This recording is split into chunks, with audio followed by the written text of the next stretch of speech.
Hello guys and welcome back to the channel. In today's video, I'm going to show you how to watch American football games on your iPhone using the NFL app. This is one of the easiest ways to stay updated with live matches, highlights, scores, and football news directly from your phone. So without wasting any time, let's get started. First of all, open the App Store on your iPhone.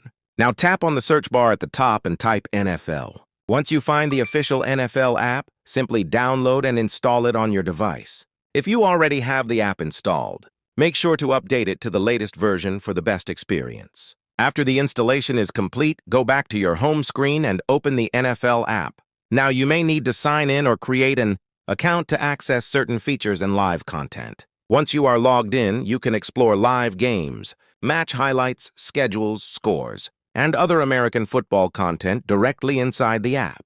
You can also enable notifications if you want updates about your favorite teams and live matches. And that's basically it. That's how you can watch American football games on your iPhone using the NFL app. If this video helped you, make sure to leave a like, subscribe to the channel, and turn on notifications for more iPhone tutorials and helpful tips. Thanks for watching, and I'll see you in the next video.